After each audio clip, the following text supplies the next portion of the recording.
Welcome, ladies and gentlemen. Today we're going to be talking about even more pros and cons of nuclear energy. Now, as we've already talked about as part of our debate, nuclear energy is used in power plants, which produce relatively low amounts of carbon dioxide. This is because the nuclear reaction actually takes place in a large vat of water and produces steam. The steam is then used to turn a turbine, which is what actually is generating your electricity. And so that white smoke that you're seeing out of the top of a nuclear power plant isn't smoke at all, it's steam, which is why we have such a low carbon footprint from a nuclear power plant. Control rods are also used in a power plant to help control the chain reaction so that there isn't an explosion or some sort of nuclear meltdown. The final pro that we're going to write down for nuclear energy in our notes is that exposure to radiation can be used to treat cancer. That's chemotherapy. What they're doing is they're actually exposing you to small doses of radiation and hoping that it will help weaken and kill the cancer cells. You can also use radiation or radioactive decay to find the age of an object based on its half-life, and this process is called carbon-based dating. Some of the cons of nuclear energy is that excessive exposure to radiation can actually cause cancer. It's why doctors are usually really careful about the number of times you get x-rayed, because when you're exposed to an x-ray, that's actually a form of radiation, it's a radioactive wave. Exposure to radiation can also cause birth defects, and it can give you radiation sickness, which is a loss of appetite, hair loss, and fatigue. And if we go back to thinking about chemotherapy, you see a lot of these side effects when a patient's going through chemotherapy as well.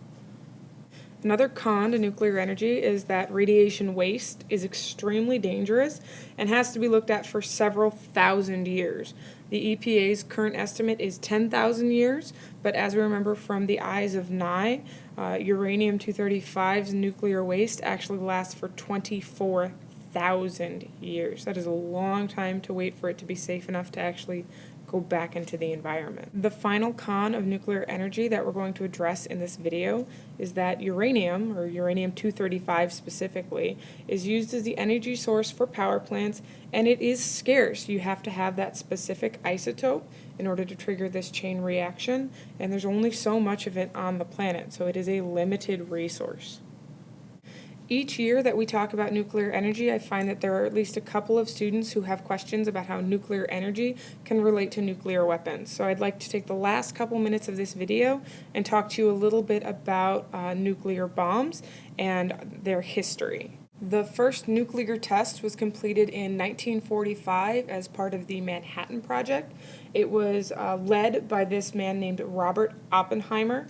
There was hundreds of scientists working together, but the nuclear weapon was actually codenamed Trinity.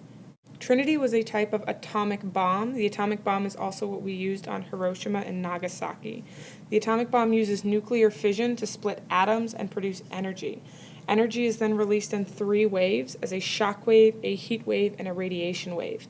The radiation wave can last for thousands and thousands of years, just like our nuclear waste in our power plants. Unlike our power plants, the chain reaction that takes place from a nuclear bomb is not controlled, which is why we see such a massive reaction. In 1952, we took our final step forward with nuclear weaponry with the development of the fusion bomb, also known as a thermonuclear or a hydrogen bomb. It starts with a fission explosion, which creates enough energy to trigger a fusion explosion by fusing two different isotopes of hydrogen. A fusion bomb is 500 times stronger than the atomic bomb.